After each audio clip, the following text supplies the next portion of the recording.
Selamat malam, Shalom Bapak Ibu Saudara yang dikasihi oleh Tuhan. Kita sambut firman Tuhan.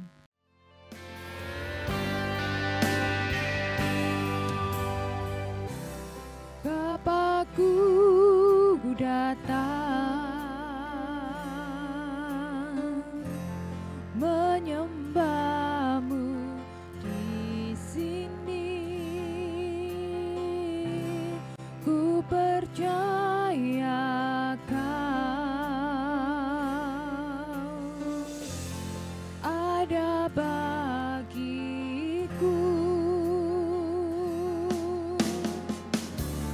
Tak usah ku takut, sebab Kau sertaku. Tak usah ku bimbang, Kau di dalamku. Tak usah ku cemas, Kau penghiburku. Saat ku lemah, Kau kuatku. Ku nyanyi haleluya,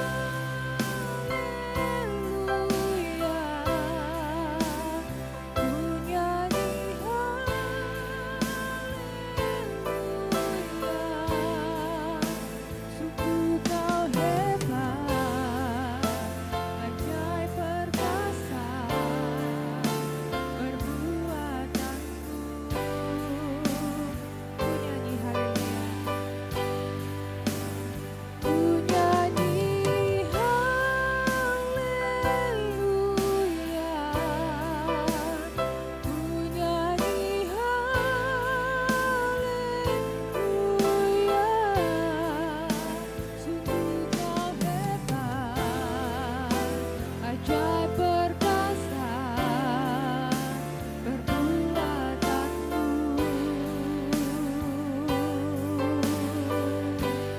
Di hidupku, Bapakku datang, Bapakku datang menyembahmu di sini. Ku percaya Kau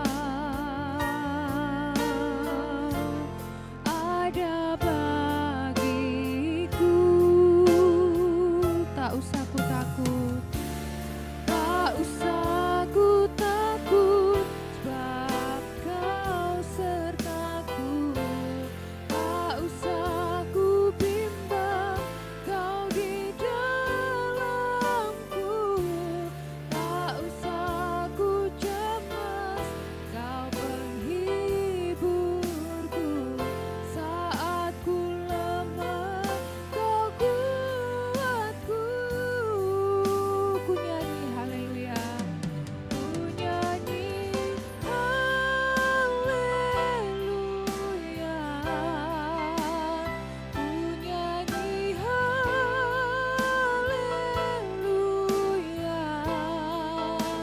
Sungguh Kau hebat, ajaib perkasa perbuatanmu.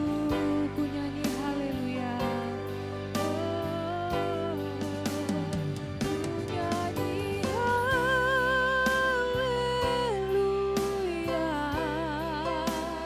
ku nyanyi haleluya. Sungguh Kau hebat, ajaib perkasa perbuatanmu.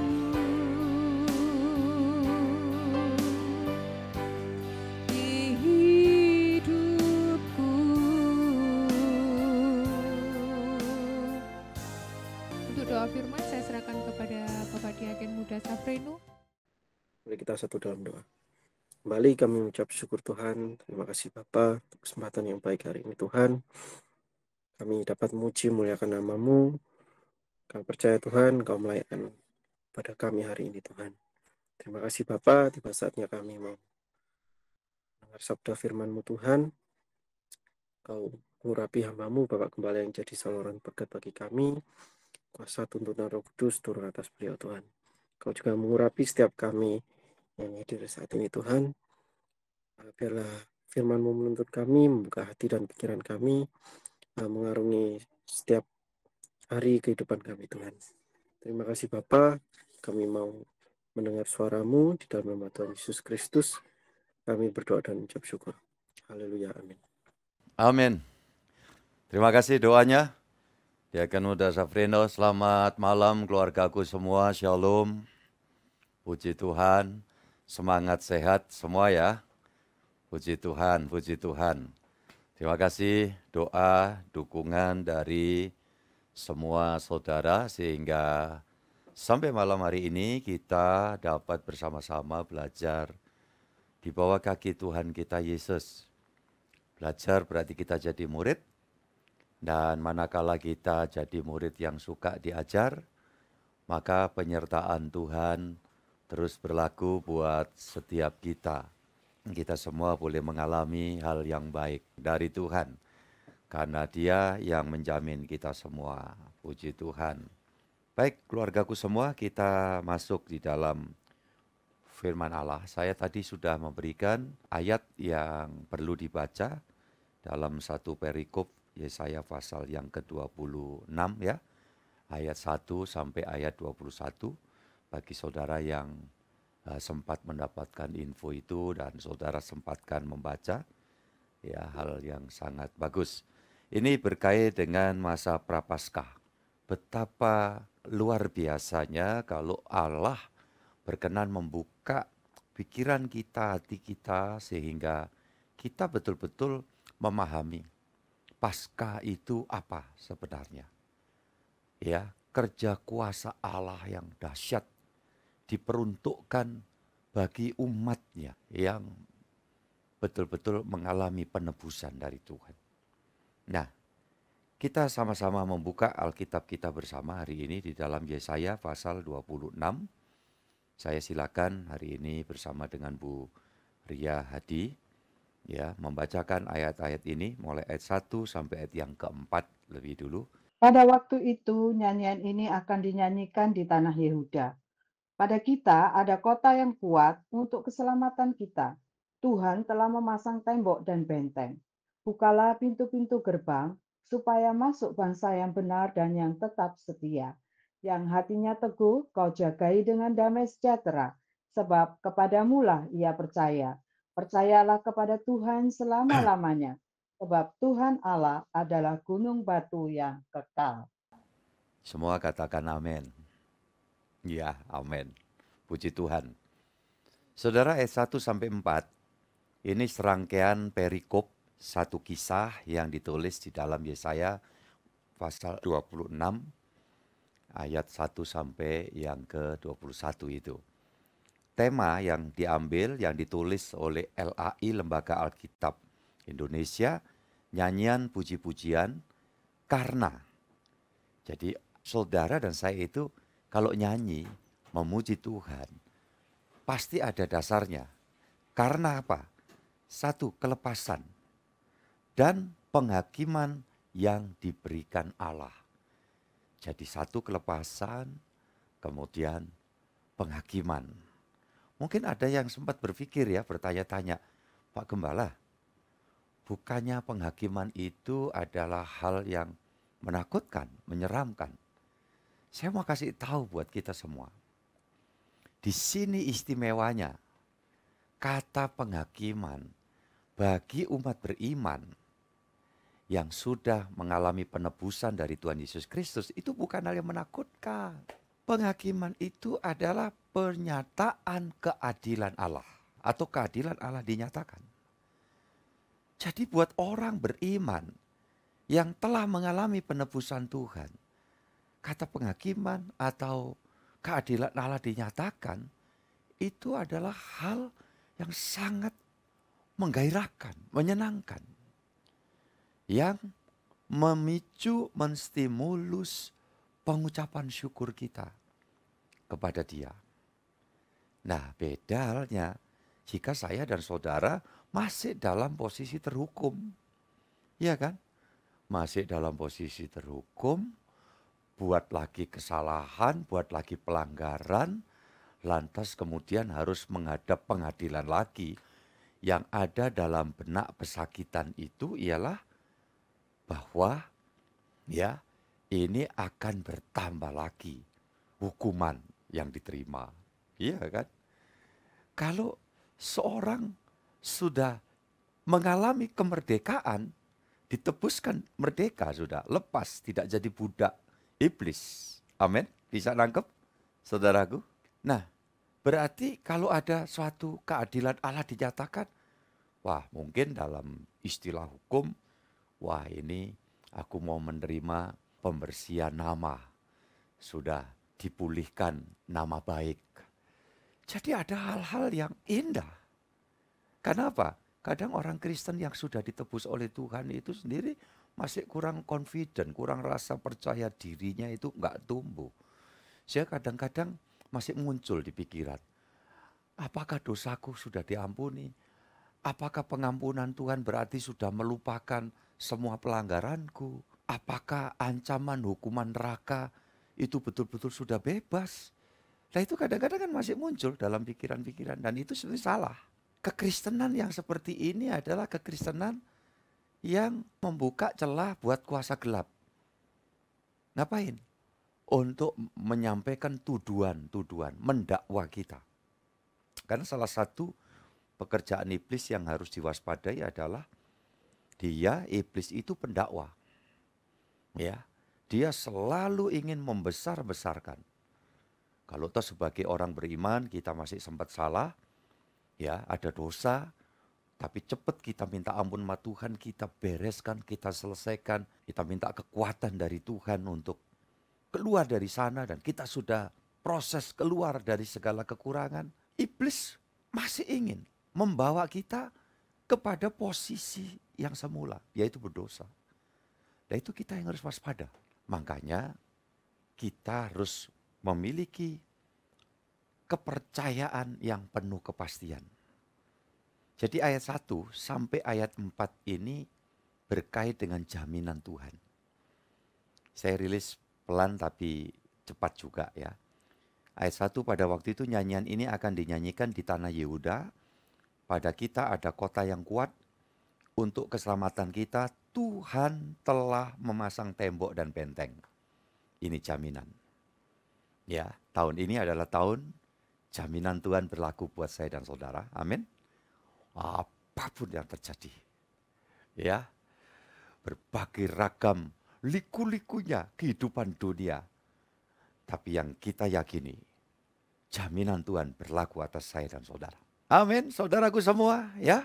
Puji Tuhan. Jangan mau saudara di framing oleh kuasa kegelapan. Oleh kuasa dosa. Kamu masih ada kesalahan, kamu masih keliru ini. Makanya hidupmu susah, makanya kamu akan mengalami banyak persoalan. Katakan kepada iblis, stop. Dalam nama Yesus, aku memang sempat salah. Tapi Tuhan Yesus sudah mengangkut semua kesalahanku. Di atas salib Golgota 2000 tahun yang lalu. Ayat yang kedua, bukalah pintu gerbang supaya masuk bangsa yang benar dan yang tetap setia. Puji Tuhan, jelas ya saudara-saudaraku, inilah pintu anugerah. Ucapkan bareng dengan saya apa? Pintu anugerah, buka oleh Tuhan. Pintu sorga, boleh pakai istilah itu. Dan kita dapat masuk. Visa itu sudah ditandatangani. Sewaktu-waktu kita sampai di situ ya sudah. Beres, masuk kita. Ayat 3. Yang hatinya teguh, kau jagai dengan damai sejahtera, sebab kepadamulah ia percaya. Nah ini penting. Ya, saya dan saudara harus mengusahakan membangun hati kita ini semakin hari semakin teguh. Semakin hari semakin tidak tergoyahkan. Semakin hari semakin militan. Itu sebabnya kita pikirkan, kayak ini contoh ya sederhana. Kita bangun gereja dari tahap pertama, tahap kedua ini berjalan. Setelah pilar-pilar bajanya sudah terangkai berdiri di atas ya kolom fondasi yang kuat. Saudara-saudara yang dikasih Tuhan, maka kita terus berpikir waktu itu, diskusi, ya ada revisi, ada ini. Karena apa? Memikirkan supaya bangunan itu kuat. Nah, hati kita itu juga begitu. Hati orang Kristen itu harus semakin teguh, semakin kokoh, semakin kuat. Sehingga apa? Walau terprediksi bakal ada goncangan, goncangan ini, goncangan itu, bakal terjadi goncangan ekonomi umpama. Ya, goncangan-goncangan berkait dengan berbagai macam seluk-beluknya dunia ini. Saya tidak perlu mengucapkannya ya. Saudara kasih Tuhan. Tapi yang penting apa? Yang penting adalah hati kita teguh. Orang yang hatinya teguh dijagai damai sejahtera. Damai sejahtera Tuhan Yesus ditaruh di sini. Sehingga apa? Tidak harus was-was. Tidak harus worry. Iya kan? Saudaraku ini kasih Tuhan kenapa? Hidupku dijamin Tuhan. Asal apa? Aku teratur makan firman. Aku teratur belajar melakukan firman Tuhan. Ya, secara teratur aku meyakini janji-janji dari Tuhan yang adalah Bapakku, Bapak Surgawi. Hidupnya dijamin. Saya yakin hidup di dunia kita dijamin, tinggalkan dunia kita dijamin. Amin. Saudara yang dikasih Tuhan, ini kekristenan. Ayo bangun semua orang-orang yang dijamin oleh Tuhan. Bangun semangat, gairah saudara. Kekristenan kita betul-betul antusias. Tidak gampang ya. Nah seperti itu. Saudara-saudara yang kasih Tuhan. Saya dulu waktu muda, ilmu silat, berapa aliran saya masuki ya.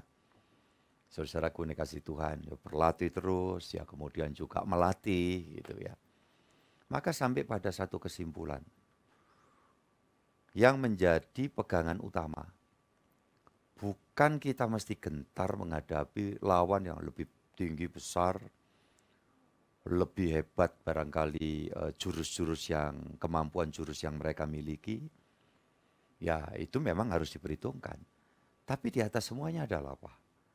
Latihan utamanya adalah memperkokoh kuda-kuda. Ya. Sehingga ketika mengalami sabetan kaki, ya, tendangan, itu tidak mudah goyah.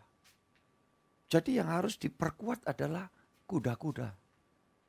Nah itu, ini sekedar mengenang masa lalu.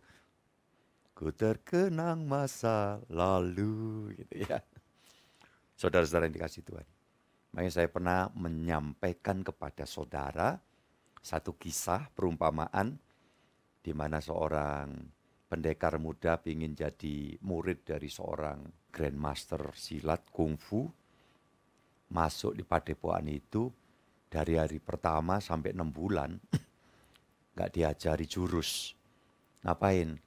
Suruh gendong anak sapi dari umur 1 minggu sampai 6 bulan. Gendong, perjalanan naik bukit, turun lagi. Pagi sore. Sampai berapa kali murid yang minta diberikan jurus-jurus oleh grandmaster ini datang kepada grandmasternya, tanya dia, kok gak diajari jurus? Lakukan aja ini. Sampai 6 bulan atau lebih ketika menghadap grandmasternya dengan anak sapi umur 6 bulan itu ada di panggul begitu. Dia tanya, kenapa? Ini apa artinya? Kami cuma diajari ngangkat ini selama sekian lamanya. Grandmasternya bilang, sadar gak kamu? Yang kamu gendong ini bukan baby sapi. Tapi ini sudah sapi dewasa. Adakah murid lain punya kemampuan, kekokohan, kakimu untuk menahan beban yang segede itu? Dia baru sadar. Baru selanjutnya setelah kemampuan kuda-kudanya, penyangga seluruh beban tubuh itu terlatih. Baru dilatih jurus-jurus ya yang sedemikian. Saudara yang dikasih Tuhan Yesus Kristus. Tidak ada yang bisa meneguhkan hatimu, hatiku itu. kecuali satu, Tuhan dan kemauan dari diri sendiri. Ya, bagaimana itu prosesnya? Ketika engkau mengalami kekecewaan, ketika engkau mengalami ketidakidealan hidup, ketika engkau merasa kenapa orang lain tidak ngalami, aku ngalami seperti ini. Ya, yang awalnya kita menghakimi Tuhan, menjudge dia. Kita anggap semua orang salah sehingga aku ngalami seperti ini. Kita anggap Tuhan salah. Tapi ketika seseorang memiliki keteguhan hati, pasti paradigma sudut pandangnya berubah. Saudaraku dikasih Tuhan, dia tidak akan mengadili siapapun. Kecuali dia akan berkata, semua ini yang terjadi tidak kebetulan. Pasti Tuhan punya maksud yang baik buat keberlangsungan jalan hidupku. Ini berlaku buat anak-anak mudaku mungkin. Ya, para remaja pemuda tolong perhatikan. Dan ibu bapak semua. Yang senioritasnya di atas saya pun. Mungkin ada yang sempat ngedumel, kenapa justru dari tuaku kami mengalami begini dan begitu. Ini gimana Tuhan? Ya. Sekarang udah stop. Bangun teguhkan hati. Boleh kita minta jalan keluar, minta pertolongan, minta uluran tangan, minta solusi dari Tuhan. Itu sah-sah saja kita minta. Tetapi kita akan hindari untuk berpikir Tuhan itu salah. Siapa kita? Ya kan? Mau menyalahkan Tuhan. Ya, saudaraku ini kasih Tuhan. Ini urusan mungkin anak muda berkait dengan dunia percintaannya. Atau barangkali saudara yang berkait dengan karir, dengan bidang usaha, yang sedang mengalami sesuatu ketidakpenuhan dari apa yang menjadi ya ekspektasi saudara, harapan saudara. Nah saudaraku, kalau hatimu teguh, engkau tidak akan rapuh. Orang yang tidak rapuh terus dia berjuang, kans untuk mengalami pemulihan, bahkan mendapat hal-hal yang lebih yang sudah disediakan Tuhan, tidak mustahil bagi saudara dan kita semua. Itu saudaraku ini kasih Tuhan ya. Ayat 1-4 itu bicara jaminan Tuhan. Itu dalam Yesaya pasal 26 ini. Puji Tuhan. Ayat yang keempat ini, percayalah kepada Tuhan selama-lamanya. Sebab Tuhan Allah adalah gunung batu yang kekal. Ya sudah. Nah itu.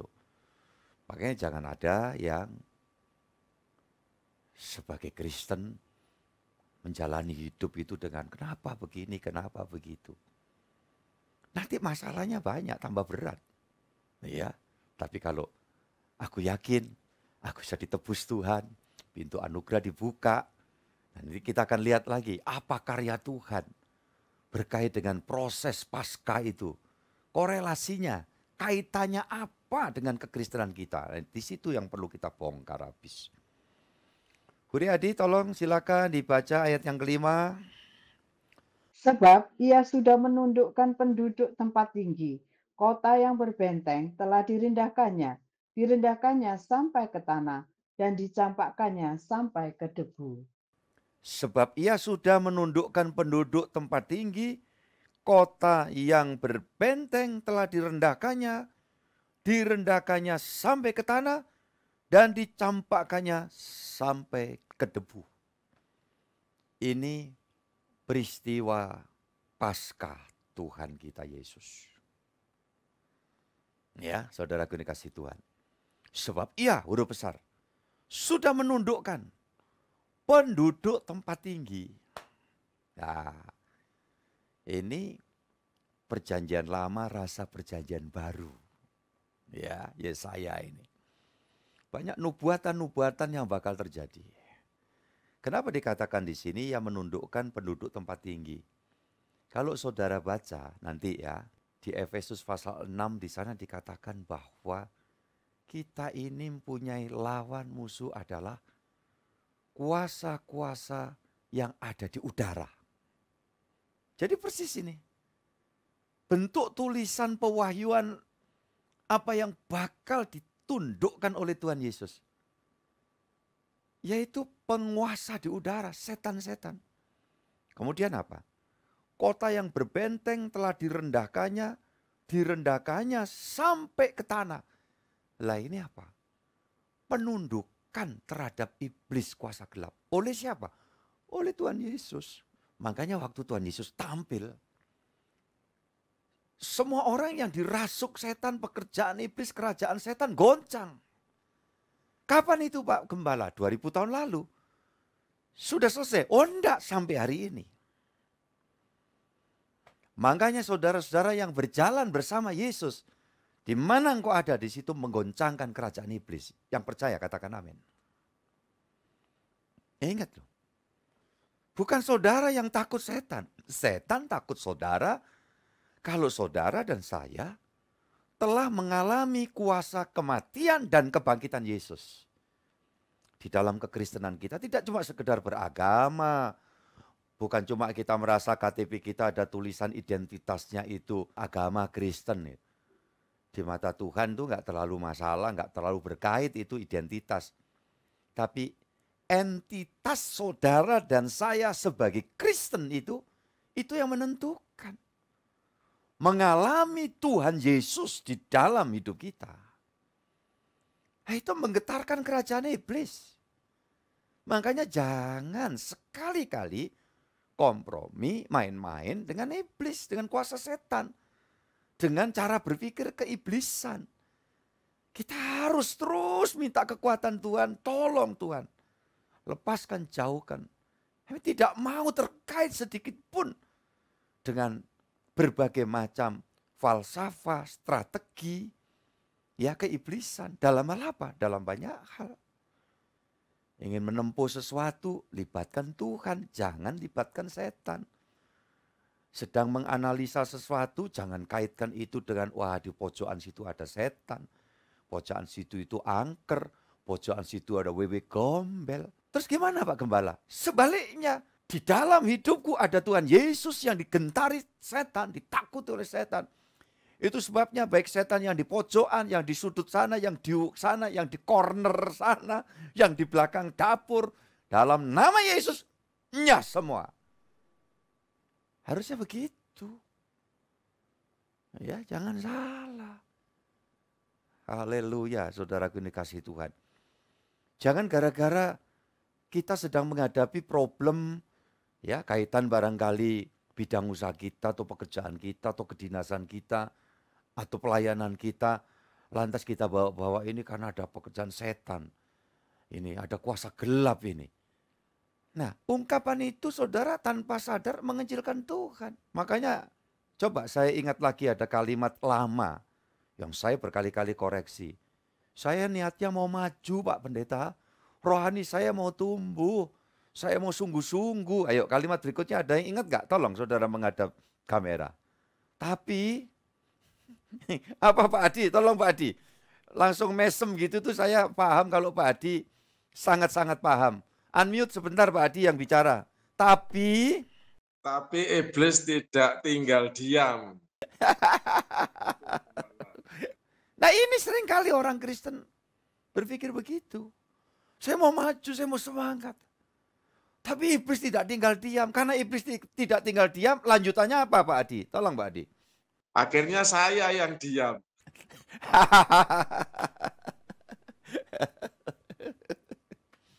Saudara-saudara yang dikasih Tuhan. Nah ini lagu lama ini. Tapi saya masih dengar orang Kristen model begitu. Di mana Yesusmu? Ada lagi anak-anak remaja sudah lapor papa mama, bapak ibunya. Izinkan ma ini aku izin mau baptis itu. Itu nasihat orang tuanya gini saudara. Hati-hati kamu tahu enggak? Kayak Yesus itu. Begitu dia masuk baptisan, keluar dari sana menghadapi pencobaan dari iblis. Nah, saudara-saudara ini doktrin salah. Saudara dan saya bukan Yesus. Dalam hal ini yang dilakukan, dikerjakan Yesus itu demi saya dan saudara. Gitu loh. Iya kan? Kalau ngomong pencobaan, ulah dari setan itu kapan saja selalu ada. Justru kalau kita masuk dalam baptisan, kita hidup sepenuhnya dalam kuasa janji Tuhan. Kita keluar dari sana itu kan kita mengalami satu transformasi, perubahan di dalam kehidupan ini. Hidup Yesus ada di dalam aku. Nanti kalau mungkin akan kebaca ayat-ayatnya ini. Justru orang keluar dari baptisan itu, wah urapannya semakin bertambah. Makanya yang belum dipermandikan cepat saudara lapor. Daftarkan ke tim admin gereja. Kalau tahu itu, wah kuncinya luar biasa. Ada kuasa yang diberikan Tuhan. Jadi sekali lagi di ayat yang kelima ini menunjukkan satu penglihatan rohani Yesaya tentang nanti proses Paskah. Yang kalau dari masa kita sekarang itu mundur 2000 tahun lalu. Yesus naik salib untuk apa? Menghancurkan kekuatan jahat. Dan dikatakan, ya toh kalimat bagian akhir itu saudaraku. Paragraf yang ketiga kalau salah ya. Dan dicampakkannya sampai ke debu. Ya ini bicara apa? Kuasa kegelapan yang dibuang ke dunia orang mati. Dan Yesus uber itu sampai ke maut. Makanya Yesus harus mati atau memberi nyawa buat kita. Ingat khotbah kemarin-kemarin ini. Lah ini saya itu berkepentingan untuk ngajari saudara, kita belajar bareng lah. Dalam pemahaman yang jelas. Kekristenan itu jangan cuma rasa haus, aku mau datang ke gereja supaya aku dikuatkan, diyakinkan nanti usahaku maju, ya kesulitanku tertolong. Saya mau katakan, kalau saudara menghidupi Tuhan dalam hidup saudara, kemenangan, kuasa, janji berkat, rezeki Tuhan, itu semua jadi milik saudara dan saya. Amin. Pasti itu. Dan untungnya apa? Kita tidak akan mudah goyah. Kalau orang yang bentar-bentar pingin untuk disupport ya dengan ini tanpa membangun diri, ya meneguhkan hati yang teguh tadi. Iman itu bicara iman teguh. Itu mengkhawatirkan. Ya, ketika kita dalam kesendirian. Saudaraku, kalau dalam perhimpunan itu, wah mungkin semangat kita. Tapi kan hidup tidak selalu begitu. Ayo, masa pandemi orang kesulitan kebaktian. Makanya kami harus dikasih hikmat Tuhan kan, membuat pelayanan ini yang harus kita pertahankan. Tidak dengan maksud memberikan kebebasan rasa malas kita untuk beranjak, berangkat ibadah di tempat yang gereja kita tidak jauh. Kecuali kalau memang ini masalah tempat, jauh. Saudara di luar kota, di luar pulau, seperti hari ini bisa gabung. Ya kalau saudara di Surabaya, di Gresik, pelayanan ini tidak melestarikan, maaf ya saudara, rasa tidak gairah untuk berangkat. Nah itu, karena apa? Bagaimanapun karya kuasa Allah itu akan semakin menyala dalam hidup kita kalau minyak itu diisi terus ke kita. Dulu lampu minyak itu kan gitu. Coba kalau tidak ada minyaknya, mati. Ya makanya diperumpamakan gadis bijaksana itu. Bawa jangan lampu tok gitu loh. Surabayanya kan gitu ya. Jangan cuma pelitanya aja. Tapi bawa juga minyaknya. Perolehlah minyak dari Tuhan. Nah itu. Lanjut ayat 6. Sampai ayat yang ke-7. Silakan Bu Riyadi. Kaki orang-orang sengsara, telapak kaki orang-orang lemah akan menginjak-injaknya. Jejak orang benar adalah lurus, sebab Engkau yang merintis jalan lurus baginya. Haleluya. Ya, ini.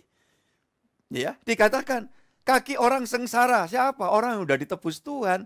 Telapak kaki orang-orang lemah akan menginjak-injaknya apa tadi yang di atasnya? Musuh-musuh itu. Siapa? Kuasa gelap. Makanya saya minta saudara mengubah konsep kekristenan saudara yang menganggap bahwa hanya orang tertentu, gembala, pendeta itu yang ada kuasa lantas saudara jemaat bergantung. Tidak bisa. Saudara harus paham. Kepadamu masing-masing pribadi ini diberikan otoritas, authority. Dan kuasa, power. Ya. Saudara-saudaraku ini kasih Tuhan. Kuasa itu ibaratnya saudara bawa pisau. Tapi kalau saudara tidak mendapatkan satu legalitas, ya, otoritas itu berkait dengan legalitas. Saudara tidak bisa menggunakan senjata itu, ya kan? Nah, makanya kalau umpamanya prajurit, dia membawa senjata tajam atau senjata api. Dia memiliki legalitas. Memiliki otoriti atas untuk menggunakan itu sesuai dengan aturan yang ada, ya kan? Ya nggak boleh terus bawa tembakan tuh nembaki orang asal-asalan tuh, ya itu orang gila, ya kan? Nah, dalam kekristenan itu supaya saudara tahu, satu, tidak terbatas cuma pendeta, evangelis, orang-orang yang dapat tabisan jabatan gerejawi saja, tapi semua orang beriman murid Tuhan. Kalau Roh Kudus turun atas kamu, kamu beroleh kuasa, power, tapi juga sekaligus authority. Untuk apa? Menggunakan senjata Allah untuk kamu mengalahkan roh-roh jahat di udara dan lain sebagainya. Itu catatan aja buat saudara nanti kalau mau mempelajari itu Efesus 6 mulai ayat 10. Ya, maka ayat 10 itu hendaklah kamu kuat di dalam kekuatan kuasanya. Ya, jadi ini dulu kalau engkau masih lunglai, tidak terlatih, tidak mau melatih iman, melatih rohani, terus main coba-coba usir-usir setan, ya nanti bisa kayak anaknya Imam Skewa itu, ya kan? 7 anak Imam Skewa ngusiri orang yang dirasuk setan. Loh kok gitu? Iya, karena 7 anak Imam Skewa ini lihat Paulus ngomong pada orang yang dirasuk setan, setannya langsung kabur semua. Lantas mereka coba tiru-tiru. Ya, artinya apa? Tidak memiliki kekuatan. Tidak hidup di dalam kuasa firman. Ngomongnya gini, setan iblis, aku perintahkan kamu keluar dalam nama Yesus yang diberitakan oleh Paulus. Loh, coba. Sama juga dengan saudara kalau mau nyontoh-nyontoh. Dalam nama Yesus yang diberitakan sama Pak Gembala saya. Gitu. Yang terjadi apa? Yang dirasuk setan itu berbalik, nguber 7 anak Imam Skewa itu pakaiannya dicabik-cabik. Ya, 7 anak ini tadi, ya orang dewasa sebetulnya, lari dengan telanjang bulat. Iya kan? Kenapa? Setannya ngomong gini. Iya, Yesus aku kenal, Paulus aku tahu, tapi siapa kamu itu? Nah, itu masalahnya. Coba kalau ada jemaat tabernakel ini terus ya ikut-ikutan coba ngusir setan itu, terus diuber setan, terus diobrak-abrik pakaiannya, lari dengan telanjang, ya, terus masuk media sosial diberitakan ada jemaat GKT, iya, ngusir setan, diuber-uber sama yang dirasuk setan, lari, bugil, telanjang, waduh, iya kan? Jadi kalau gitu syaratnya gimana, Pak? Ya untuk dapat menggunakan senjata Allah itu, ya kita harus kursus dulu terus sama Tuhan. Ya, berapa lama Pak? Ya tidak ada begitu. Kita berenang sambil minum air. Ya, kalau mempelajari setiap aturannya, klausulnya, itu semua tertera di situ. Ya, itu secara analogi ya, saudara dikasih Tuhan. Tapi hakikatnya di sini Tuhan tidak ingin mendefinisikan hanya orang tertentu. Sampai dikatakan di sini di dalam ayat yang ke-6 itu kaki orang-orang sengsara. Loh itu kan yang mungkin oleh orang dunia dianggap tidak ada apa-apanya. Tapi rupanya di mata Tuhan lain. Ayat yang ke-7 ini, jejak orang benar adalah lurus. Nah, jadi ini syaratnya. Saudara sudah dibenarkan oleh Tuhan. Ayo bareng kita jalan yang lurus. Dalam perkawinan rumah tangga kita yang lurus. Cara nyari duit kita juga yang lurus, ya kan? Di dalam kita bergaul bermasyarakat juga yang lurus. Saudaraku, dalam praktek keseharian kita di hadapan Tuhan dan sesama, ya kita belajar yang lurus, yang lempeng-lempeng saja. Jangan dolak-dalik, jangan lika-liku. Makanya orang yang kerjanya lika-liku itu kalau di dalam dunia Surabaya dianggap awas hati-hati loh. Kenapa wong iku dasar ulo itu, ngerti saudaraku? Ya kan? Nah, ulo itu kalau nanti dikaitkan sama nomornya togel, yo dasar wong 32 itu loh, kan gitu. Ya 32 itu nomornya ulo itu tadi. Nah gitu. Terus nanti orang nyepatani itu nyumpahin tuh terus no awakmu dadi ulo, dadi ya 32. Suwe-suwe dadi 33 gitu. Apa Pak Gus 33 itu Pak Gus? Iya, iya Pak Teo hafal. Ya 33 itu begini, ya pengemis. Iya, orang yang hidupnya dolak-dalik apa yang terjadi? Gak dipercaya orang. Wah, gak dipercaya orang susah loh saudara. Kalau saudara dipercaya orang, berangkat tanpa modal, suatu hari akan memodali orang banyak. Yang percaya katakan amin. Nah ini jalan lurus itu gitu. Semakin dipercaya, semakin saudara bertanggung jawab. Ya makanya hidup ini kan tanggung jawab dari Tuhan. Jangan loh saudara berpikir, halah orang itu ya makannya hati-hati, hidupnya hati-hati, ya lifestyle-nya bagus, kok udah mati duluan. Ya kayak itu, nggak ngopi, nggak ngerokok, nggak ngedrak, mati duluan. Ya ngawek dhewe ngene wis terus ae. Nah, ini kebodohan. Maaf, ini sikap kekurang ajaran kita. Semua bakal mati. Orang yang hidup awut-awutan mati. Orang yang hati-hati juga mati. Tapi orang yang lurus ya mati. Mati dengan tanggung jawab di hadapan Allah. Ya pasti beda. Ya tolong baik-baik saudara. Dalam hal ini menangkapnya. Sehingga kuasa Tuhan itu sekaligus juga didampingi dengan legalitas. Kita betul-betul mendapat satu izin dari Tuhan untuk menggunakan itu. Puji Tuhan. Ya, tolong perhatikan ayat 7. Jejak orang benar adalah lurus sebab engkau yang merintis jalan lurus baginya. Siapa engkau huruf besar? Tuhan Yesus. Makanya kalau kita mau nyontoh kehidupan yang ideal menurut sorga. Ya hidup Tuhan itu sendiri. Makanya dia mengambil rupa manusia. Ini sisi ini ya kan. Jadi kita bisa belajar mencontoh dia. Dia perintis apa? Yang utama, yang pertama. Ya, kita tidak pernah ngerti ada ajaran. Kalau tempeleng pipi kiri, berikan pipi kanan. Kalau tidak Yesus yang ngajarin, tidak akan pernah dengar itu. Ya, kita mengasihi orang mengasihi kita. Tapi jangan coba-coba kamu ganggu, nyakiti, ngerugikan aku. Tak sikat habis kamu. Kan gitu. Itu manusia. Tapi Yesus tidak. Berkati orang yang mengutuki kamu. Jangan balas jahat dengan jahat. Tapi berkatilah orang yang mengutuki kamu.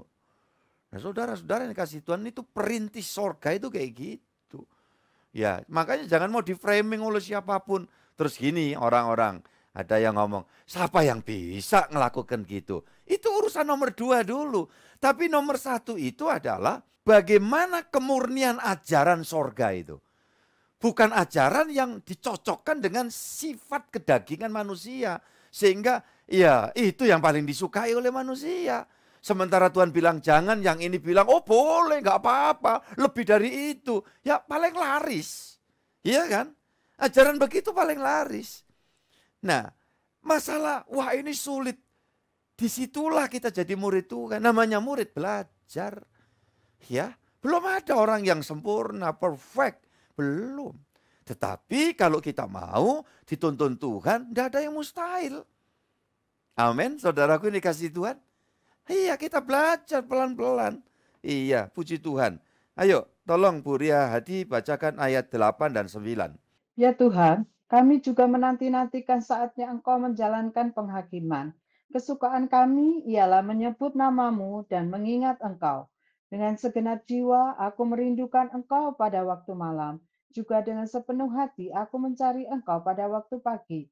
Sebab apabila Engkau datang menghakimi bumi, maka penduduk dunia akan belajar apa yang benar. Puji Tuhan, amin, haleluya. Jadi bagian kedua ini, ya 8-9 saya anggap ini bagian kedua adalah doa, kerinduan agar dunia itu mbok bisa ngerti gitu loh. Prinsip-prinsip anugerah Tuhan yang sudah dibuat Tuhan. Pada Yesaya menulis ini kan belum terjadi. Tetapi di waktu kita sekarang kan sudah terjadi. Karena Yesaya itu menulis tentang kaitannya usaha Tuhan Yesus sampai rela berkorban demi mengatasi semuanya untuk menolong kita. Nah doanya di kitab Yesaya ini kiranya semua orang di dunia ngerti gitu. Bagaimana keadilan Tuhan, bagaimana penghakiman Tuhan. Jadi di sini adalah doa supaya Tuhan menyatakan penghakiman. Adalah menyatakan keadilan Tuhan. Keadilan Tuhan itu apa? Identik dengan segala yang baik yang dia lakukan. Konsep keadilan yang ditangkap oleh sebagian orang, ya, pemikir kalau keadilan Tuhan, oh Tuhan itu kejam, Tuhan itu nggak kenean, gitu ya.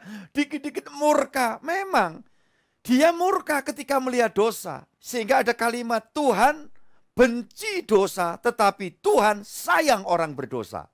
Ayo, bisa bedakan saudaraku? Tuhan benci dosa, tetapi Tuhan sayang orang berdosa. Nah, itulah konsep keadilan, penghakiman dalam sudut pandang orang-orang yang beriman yang sudah ditebus oleh Yesus. Jadi kalau Tuhan murka, memang upah dosa maut, itu murka. Makanya selagi belum ada penebusan, iblis itu ambil kesempatan itu. Yang dimurkai Allah dari atas ditarik turun ke alam maut.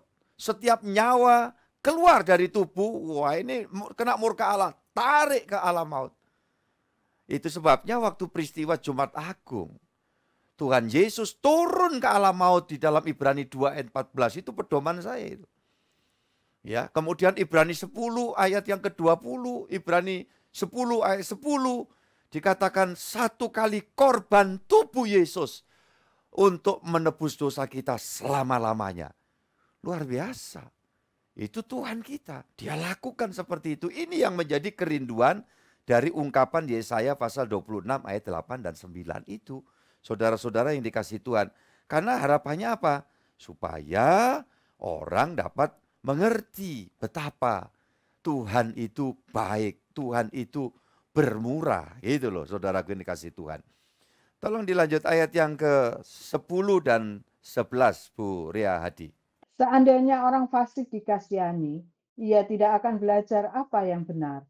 Ia akan berbuat curang di negeri di mana hukum berlaku dan tidak akan melihat kemuliaan Tuhan. Ya Tuhan, tangan-Mu dinaikkan, tetapi mereka tidak melihatnya. Biarlah mereka melihat kecemburuan-Mu karena umat-Mu, dan biarlah mereka mendapat malu. Biarlah api yang memusnahkan lawan-Mu memakan mereka habis. Puji Tuhan. Saudara-saudara yang dikasihi Tuhan, kita lihat di dalam ayat ini dijelaskan ayat 10, seandainya orang fasik dikasihani, ia tidak akan belajar apa yang benar. Ia akan berbuat curang di negeri di mana hukum berlaku dan tidak akan melihat kemuliaan Tuhan. Ini saudara-saudara yang didambakan dalam kitab Yesaya itu. Ya, kenyataannya nanti betul. Bahwa penghakiman Tuhan itu kalau kita lihat, coba kita melangkah ke perjanjian baru ya. Yohanes pasal 12 ayat 46. Aku telah datang ke dalam dunia sebagai terang, supaya setiap orang yang percaya kepadaku jangan tinggal di dalam kegelapan. Yesus datang sebagai terang. Makanya orang yang dicengkeram kegelapan, iblis, setan, kuasa dosa, ya diminta ayo datang ke terang. Tapi kalau orang tidak percaya, berbagai macam alasannya, berarti tetap di dalam gelap. Apa yang terjadi kalau orang tetap memilih dalam gelap? Makanya kan kalau orang keluar dari gelap masuk terang, itulah eklesia. Artinya apa? Gereja. Orang yang dipanggil keluar dari gelap masuk dalam terang Tuhan yang ajaib. Makanya orang yang di dalam terang Tuhan tidak perlu takut kuasa gelap, kuasa setan. Justru Tuhan kasih kuasa kalau kita hidup sungguh-sungguh, ya kan, menginjak iblis, ular dan kalajengking dan seterusnya.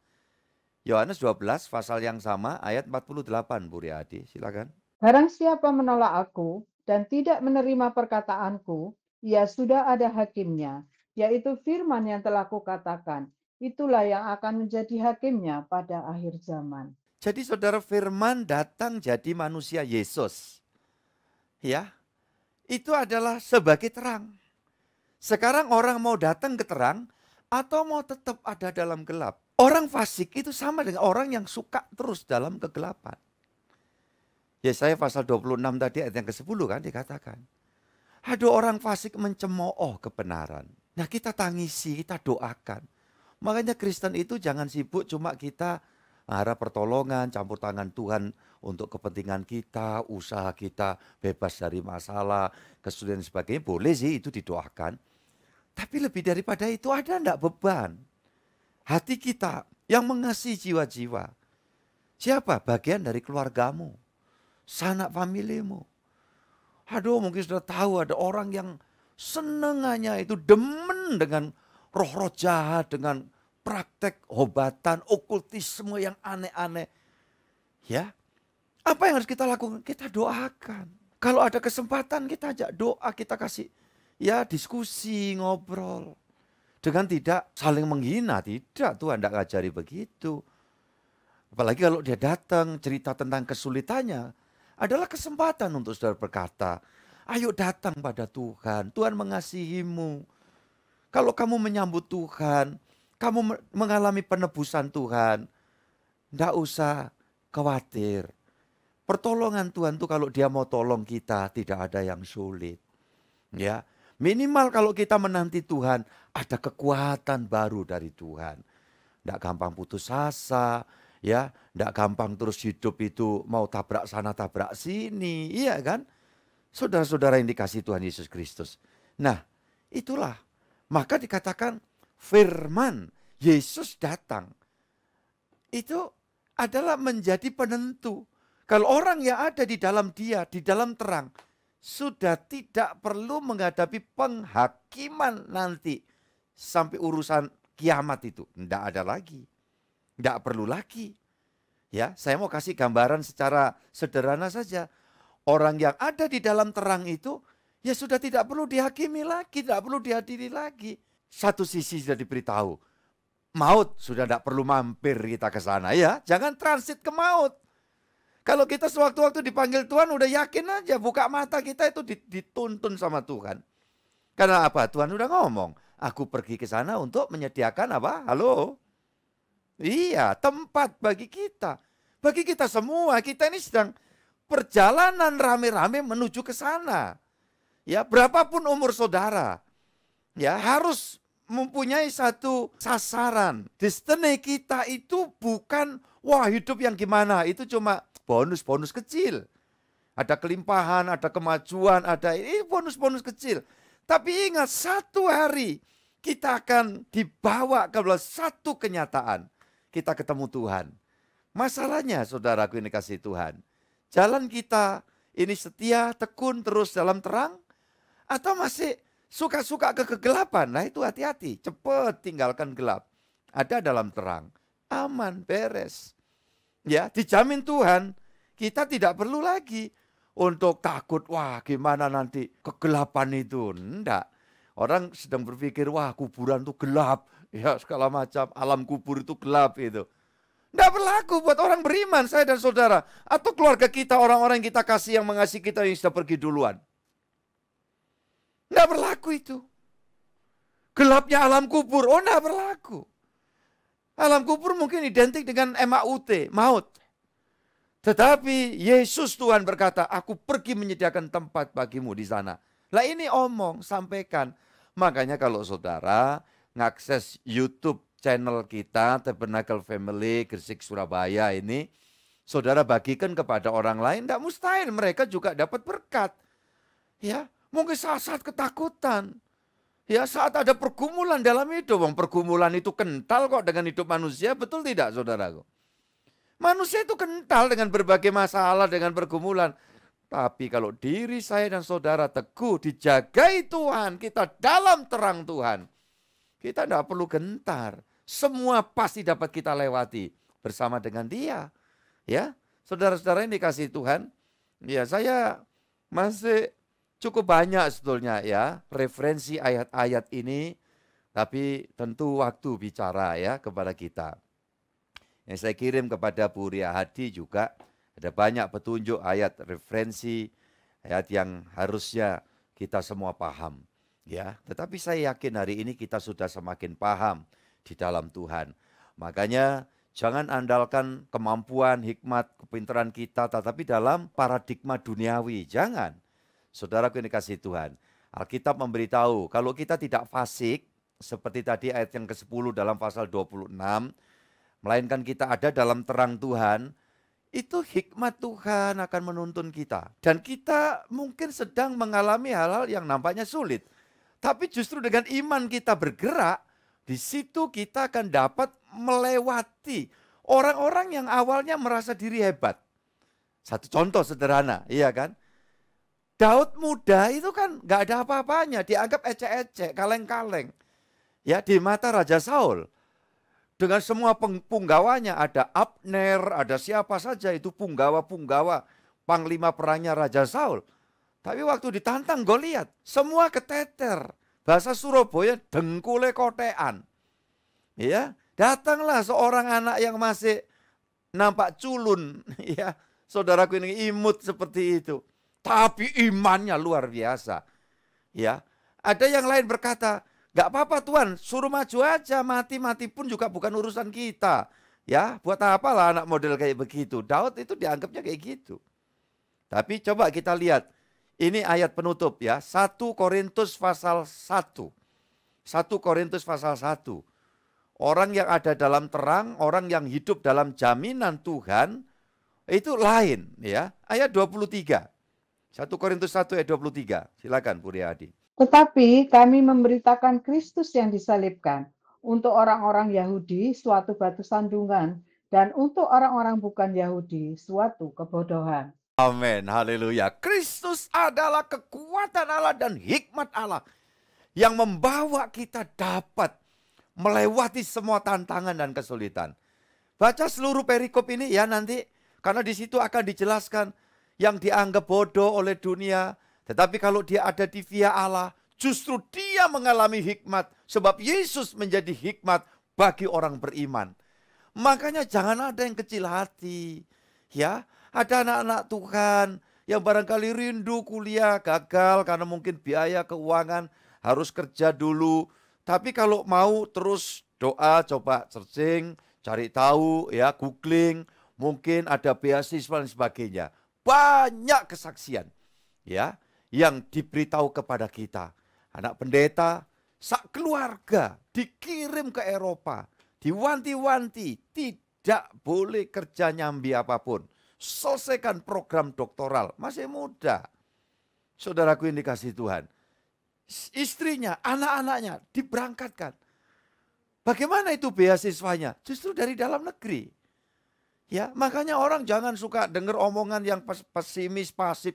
Mana mungkin kalau kita Kristen dapat ini, dapat itu. Wah, saya paling enggak suka lah yang model kayak gitu. Faktanya apa? Justru ini mendapatkan dukungan penuh dari negeri tercinta ini Indonesia. Saudaraku ini kasih Tuhan. Pendeta. Ini hamba Tuhan. Jurusan teologi. Tidak ada yang mustahil. Saudara-saudara. Makanya saya selalu ngomong juga kepada rekan hamba-hamba Tuhan. Kemarin ada yang konsul dengan saya, ya pengurus gereja Advent, dapat info dari Pak Kusriyadi ya Pak Kus ya. Beliau sedang menanyakan, wah gereja Tabernakel sedang bangun tingkat ya. Lantas Pak Kusriyadi tentu bersaksi. Ya, kemudian Pak Siono ya menghubungi saya, minta petunjuk dan sebagainya. Ya berarti ini tidak termasuk hamba Tuhan yang dulu waktu tanggal 30 Maret 2022 ya. Saya undang semua jumlahnya 80 orang lebih. Yang tujuannya apa sih? Saya berbagi kepada mereka. Ayo semangat terus melayani. Layani jiwa-jiwa. Perkara nanti tempat kalau pada waktunya tempat ibadah. Bagi Tuhan Yesus tidak ada yang mustahil. Saya katakan kepada mereka semua. Ya. Dan rupanya pendeta atau pengurus gereja Advent minta petunjuk pada saya. Saya bilang saya kasih gambaran begini. Saya akan ketemukan juga dengan personel yang nanti kemungkinan akan bisa bantu memberikan petunjuk dan lain sebagainya. Dan saya siap bersama tim tentunya di Tabernakel ini untuk jadi berkat. Jadi jadikanlah hidup saudara selalu berpikir untuk jadi berkat buat orang lain. Ya, makanya ketika kita sudah mendapat pembaruan izin, kita mulai bangun, saya undang teman-teman pendeta, bukan apa tujuannya? Untuk membesarkan hati mereka. Karena seringkali apa, wah sulit, nanti dengan aturan begini, aturan begitu. Saya katakan kepada mereka, di atas semua aturan, ada Tuhan yang Maha Kuasa, pasti membantu setiap orang-orang yang berniat baik, berniat suci untuk kemuliaan Sang Pencipta. Jadi saudara yang dikasihi Tuhan, dalam banyak hal saudara yakin, ya contoh tadi Daud, justru dia yang membuat kegoncangan besar terhadap ya Filistin pada zaman itu, bukan Palestina yang sekarang ya. Jadi saudaraku yang dikasihi Tuhan, kenapa? Karena panglima perangnya Goliat sudah dijatuhkan, dimatikan. Nah, kenapa bisa begini? Orang yang bergantung Tuhan disertai Tuhan, nampaknya ya orang biasa, lemah, tidak berdaya. Tapi engkau beriman seperti Daud. Kuasa Tuhan berpihak kepadamu. Yang percaya katakan amin. Iya, mari kita tunduk kepala sama-sama bersyukur. Terima kasih Tuhan, kami belajar firman Tuhan malam ini bersama-sama. Tidak bermaksud menggurui siapapun, tetapi kami sharing, berbagi, supaya kami tahu bagaimana hidup dalam jaminan Tuhan. Ya dan amin. Hal-hal yang perlu kami kerjakan, sedikit kontribusi kami. Namun selebihnya adalah Tuhan yang mengerjakan segalanya bagi kami. Kebenaran-kebenaran inilah yang nanti kami akan lanjut di dalam pelayanan ibadah yang akan datang. Supaya kami mengerti bahwa orang-orang yang sungguh-sungguh beriman mengalami penebusan Tuhan Yesus Kristus. Pada masa prapaskah ini terus bersungguh-sungguh untuk menekuni pemahaman kebenaran firman dan mengalami kuasa firman dalam hidupnya. Kami yakin dan percaya jalan buntu dapat dibuka. Sakit penyakit dihempas dalam nama Yesus dan Tuhan memberkati sembuh sehat. Ada kekuatan baru yang turun. Ada Tuhan yang membuka jalan, pintu rezeki dibuka. Sehingga apa yang diusahakan dikerjakan dengan hati yang tetap semangat. Tidak ada keputusasaan, tapi semakin bersandar Tuhan. Tidak mengetawakan firman, tidak menghina sabda Allah. Dan yakin sungguh-sungguh Tuhan yang menjamin itu akan terus dinyatakan kuasanya atas kami semua. Pasti akan mengalami. Yang lemah jadi kuat, rumah tangga yang mulai dingin dijamah, dicurai api surgawi. Ada gairah semangat, anggur manis melingkupi pernikahan. Hubungan orang tua anak yang retak, Tuhan jamah, Tuhan jamah, Tuhan jamah. Sehingga sungguh-sungguh iblis tidak dapat memecah belah. Bahkan iblis tidak dapat melakukan seperti yang pernah dilakukan terhadap anak-anak Ayub. Terima kasih Tuhan. Kami mengucap syukur, kuasa jaminanmu itu ya dan amin. Terima kasih hari ini Tuhan memberkati semua yang melayani, baik di dalam studio dan di luar studio. Yang melayani dan yang dilayani sama-sama terus diberkati dan diurapi oleh Tuhan. Yang hidup Tuhan, yang tidak pernah ingkar janji itu.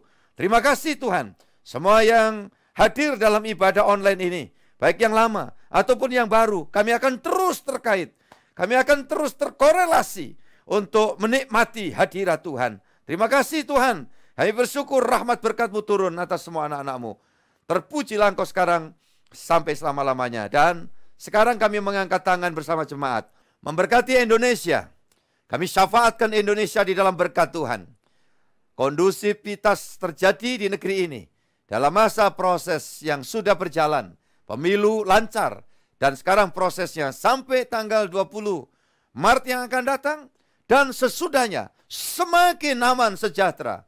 Indonesia boleh sungguh-sungguh menikmati rekonsiliasi satu dengan lain. Kelompok satu dengan yang lain. Semuanya aman damai. Dan dibukakan pintu berkat dan pintu rezeki Tuhan atas seluruh bangsa kami. Pemimpin dan para elit yang ada dalam kepercayaan Tuhan. Yang mereka sungguh-sungguh mempertanggungjawabkan amanat yang dari Tuhan untuk mencintai seluruh bangsa Indonesia ini. Terima kasih Tuhan, di mana kami berada, tempat kami, daerah kami, desa kami, kelurahan kami, komplek kami, diberkati oleh Tuhan Yesus Kristus. Terpujilah Dikau Allahku, sekarang sampai kekal selama-lamanya, dan rahmat berkat cinta kasih Tuhan Yesus Kristus melimpah atas kami dari hari ini sampai Maranatha, sampai Tuhan Yesus datang yang kedua kali, hendak menjemput kami pulang ke Firdaus Sorgawi. Atas nama Bapa, Putra, dan Roh Kudus Allah yang Esa, yang kami kenal sembah dalam Tuhan Yesus Kristus. Bapa, terima kasih.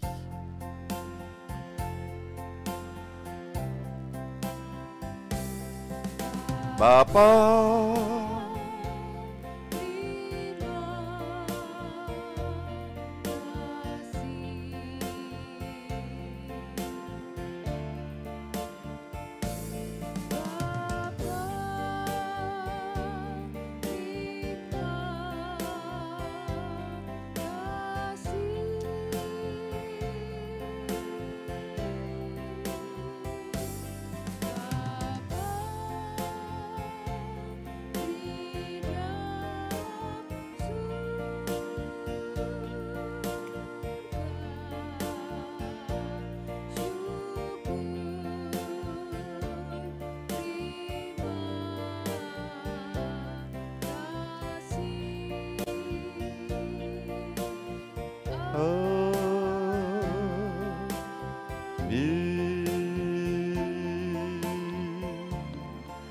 Amin, amin, amin. Tuhan memberkati keluargaku semua. Iya.